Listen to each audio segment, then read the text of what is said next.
अब समय आ गया है, मां शैलपुत्री ने गंभीरता से कहा। संसार फिर से हमें बुला रहा है, पर जो हमें देख नहीं पाते वो सोचते हैं हम नहीं आए। गुप्त नवरात्रि में हम प्रकट होती हैं, पर सिर्फ उनके लिए जो भीतर से जागे हों।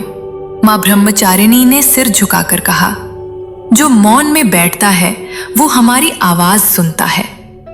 इस नवरात्रि में व्रत से ज्यादा जरूरी है ध्यान, क्योंकि साधना तभी सिद्ध होती है जब इरादा पवित्र हो।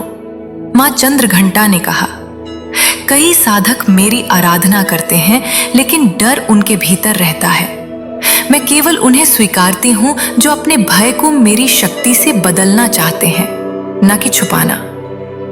मां कुष्मांडा ने तेजस्वी मुस्कान के साथ कहा, मैं सृष्टि की जननी हूं, पर जो खुद को ही नहीं पहचानता वो मुझे क्या पहचानेगा।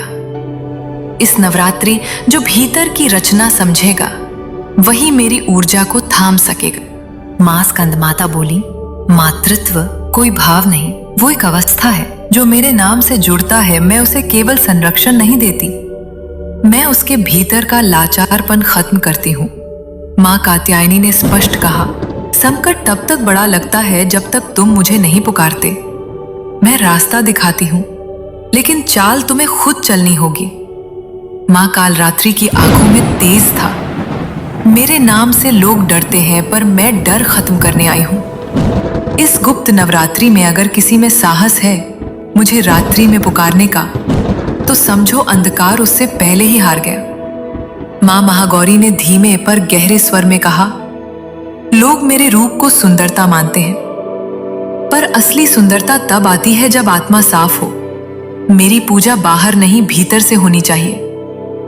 मां सिद्धिदात्री अंत में बोली, बहनों, हम सब एक साधक के भीतर तभी जागती हैं जब वो खुद को पूरी तरह समर्पित कर देता है। मेरी सिद्धि केवल उसी को मिलती है जो हर रूप को अपनाता है और हर रूप में श्रद्धा रखता है। मां शैलपुत्री ने सभी की ओर देखा और कहा, तो तय रहा, हम उतर रही हैं।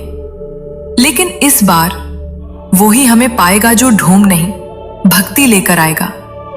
और सभी देवियां एक साथ बोली, हम आ रही हैं। शरीर से नहीं, आत्मा से देखोगे तो हमें हर दिशा में पाओगे।